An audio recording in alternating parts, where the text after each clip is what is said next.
안녕하십니까? 오늘은 당뇨의 치료에서 약물의 치료에 대해서 알아보겠습니다. 당뇨의 약에는 여러 가지가 있는데요. 그 중에서 이제 요즘 들어서 나온 약들이 꽤 있습니다. 그래서 우리가 당뇨 치료에 대해서 전문적인 치료를 하는 엑스퍼트들이 모여서 몇 년에 한 번, 어떨 때는 1년에 한 번, 어떨 때는 몇 년에 한 번씩 거기에 대한 가이드라인을 좀 만듭니다. 그래서 이 당뇨의 가이드라인이 올해 또 살짝 바뀐 것들이 있는데요. 여기에 대해서 대충 오늘 간단히 이야기를 해보겠습니다. 이 약들의 가이드라인은 모든 사람들을 다 이렇게 하라는 것이 아니라 임상 통계를 봐서 어느 정도 이것들이 보통 사람들한테 더 잘 세이프하게 안전하게 효과적으로 쓰일 수 있는 약들이니까 이런 순서대로 하는 게 좋겠다 해서 하는 오피니언이고, 각자 환자들이 오셨을 때 치료를 할 때는 의사가 그 환자를 보고 거기에 대해서 컨디션이 약간 따르면은 약간의 치료 방법이 다를 수는 있으니까, 제가 오늘 말씀드리는 것은 어디까지나 표준적으로 당뇨에 대해서 이런 것들이 좀 좋으니까 이런 식으로 하라는 추천입니다. 그래서 환자분들께서 나는 왜 이 약을 안 먹느냐 하고 하시면 자신의 컨디션 때문에 그럴 수도 있고, 뭐 어떤 분은 여기 스탠다드 가이드라인이 자주 바뀌니까 예전부터 해오던 약을 그대로 꾸준히 가는 경우도 있고, 그러기 때문에 각각의 개개인마다 약간 따를 수 있으니까 항상 그것에 대해서 숙지하시고, 자신이 다른 약을 해보겠다 하면 꼭 자신의 의사와 토론을 하신 다음에 하시라는 말을 먼저 드리고 싶습니다. 자, 당뇨의 치료 약물에서 제일 처음 우리가 추천을 하는 것이 메트폴민입니다. 자, 메트폴민은 60년 전부터 나와서 굉장히 오래된 약인데요. 이 약이 한 10여 년 전에 새로운 약들이 나오면서 이 약이 별로 효과가 없을 거다, 아니면은 이제는 그만 써야 될 수도 있다는 이런 말이 나오기는 했지만, 여러 가지 임상 통계를 봤을 때 아직까지도 이 메트폴민이 가장 좋은 약이다라고 2012년 임상 통계에서도 나왔고 했기 때문에 메트폴민을 먼저 쓰고요.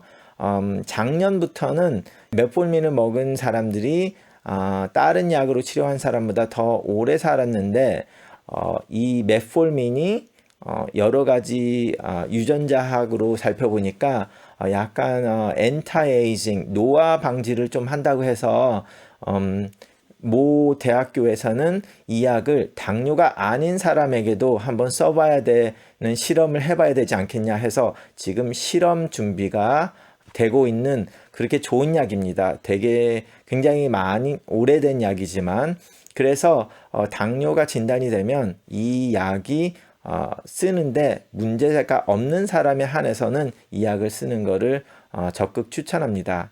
단 메트폴민이 신장 기능이, 콩팥의 기능이 어느 정도 떨어지면 더 이상 쓸 수가 없습니다.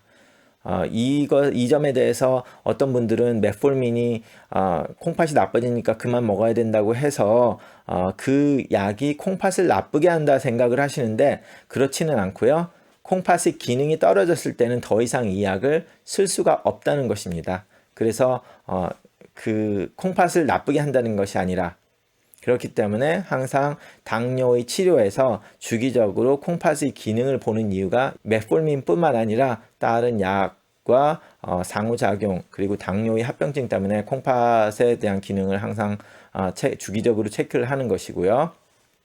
그리고 두 번째로 추천되는 약이 GLP-1 리셉터 아고니스트라고 해서 바이에타나 빅토자라는 배에다가 찌르는 약이 두 번째로 추천이 되고 있습니다. 이게 두 번째로 추천이 되고 있는 반면에 저도 두 번째로 쓰지 않는 경우가 대부분이고요. 그것이 가장 큰 문제는 주사로 찔러야 된다는 문제가 있는데요. 그게 가장 단점이죠. 환자분들께서 이 주사 찌르는 거에 대해서 굉장히 공포감도 있고 하기 싫은 것들이 있기 때문에 대부분 이거를 두 번째로 쓰기가 좀 현실적으로 힘듭니다. 그렇지만 그 비만이 있으신 분들은 이 약이 두 번째로 쓸 때 조금 좋습니다. 그리고 이 바늘이 찔린다는 게 굉장히 두려워하시는 분들도 있는데요. 바늘이 굉장히 얇기 때문에 이거 맞으신 분들이 아프다고 호소하는 분들이 대부분이 없습니다. 굉장히 그거를 두려워하신 분도 실제로 오피스에서 저희들이 이렇게 찌르는 거를 데몬스트레이션 해서 보여드리면 찌른지도 모른다, 뭐 그냥 꾹 뭐 눌렀다가 나오는 것처럼 느끼시기 때문에 여기에 대해서 꼭 반감을 가지실 필요는 없는데요. 아무래도 대부분의 분들은 여기에 대해서 그렇게 좋은 느낌은 없지요. 그렇기 때문에 두 번째지만 네 번째나 뭐 이 정도로 실제적으로 쓰이는 약이고요. 자, 세 번째 약은 SGLT2 이네비터라고 해서 인보카나, 팔시가, 잘디안스라는 약들이 있는데요. 이 약들은 굉장히 가장 최신에 나온 약들 중에 하나입니다. 이 약들이 나온 지는 6, 7년 뭐 이렇게 됐는데 저도 이 약을 작년까지는 쓰지를 않았습니다. 거의. 그런데 작년에 이제 FDA를 허가한 후에 어떤 약이 FDA 허락이 되면 그 다음부터 막 불티나게 팔리고 몇 년이 있어서 굉장히 많은 사람들이 쓰인 다음에 다시 포스트 마케팅 아날리시스를 합니다. 그게 무슨 말이냐면 FDA의 허락을 받기 전에는 몇만 명만 가지고 임상 시험을 했기 때문에 그 숫자가 몇천 명에서 몇만 명이 될지라도 그렇게 큰 숫자는 아닙니다. 그렇기 때문에 그걸 가지고 허락을 받고 그 다음부터 팔리면 어느 정도 시점에 가서는 FDA에서 다시 거기에 대한 통계를 내라 해가지고 그거를 보고를 해야 되는데요. 그 보고할 때는 몇백만 명의 환자들이 보통 쓰게 되죠. 그래서 그 몇백만 명들이 환자들에 대한 이 자료 통계가 작년에 나와서 굉장히 세이프하고 문제가 없었다 해가지고 제가 올해부터는 이걸 본격적으로 쓰는데요. 당뇨의 엑스퍼트들이 모인 이 추천에서도 이게 밑으로 가 있었는데요. 추천하는 순서가 있는데 거기서 밑으로 가 있다가 이번에는 위로 올라온 약입니다. 약간의 신장에 대해서 문제가 있을 수가 있기 때문에 그동안 제가 신장내과 의사로서 좀 꺼리던 약이긴 했는데요. 뭐 아무래도 많은 사람들이 쓰고 나서 특별한 문제가 없었기 때문에 요즘 들어서 더 많이 쓰고 이 약의 가장 문제점은 콩팥을 통해서 당을 빼기 때문에 콩팥이 나쁘면 쓸 수가 없습니다. 그게 문제점이고 좋은 점은 이 약은 여러 가지 약 중에서 유일하게 몸에 들어온 당을 몸 바깥으로 빼낼 수 있는 약입니다. 다른 약들은 몸에 당이 들어오면 그 당을 어떻게든 어디다가 밀어 넣는 것 뿐이지 없앨 수는 없는데 이 약은 소변으로 당이 빠져나와서 몸 밖으로 나왔기 때문에 당 자체가 없어졌기 때문에 결과적으로 먹은 칼로리를 다 쓰지 않고 빼낸 거죠. 그렇기 때문에 이 약을 먹으면 체중도 빠질 수 있고 해서 여러 가지 좀 좋은 점들이 있습니다. 다시 말씀드리지만 콩팥의 기능이 어느 정도 좋아야지만 쓸 수 있다는 점 유의하시고요. 자, 그리고 그 다음이 DPP4 약인데요. 제뉴비아, 트라젠타, 옹글리자라는 브랜드로 팔리는 약들입니다. 이 약이 지금 네 번째로 추천이 되는 약인데요. 이 약도 나온 지 한 10년 정도 됐나요? 그렇기 때문에 꽤 최신의 약이고 굉장히 좋은 약입니다. 이 약이 먼저 나오면서 당뇨에 대해서 굉장히 좋은 결과를 이루어낸 약이고 그렇기 때문에 당뇨약에서 인슐린이나 이런 것들을 하기 전에 쓰는 것을 추천합니다. 그 다음이 알파 글루코시데이스 인히비터라는 약들이고요. 글라이셋 그리고 프리코스라는 약으로 시판이 되고 있는 약들인데요.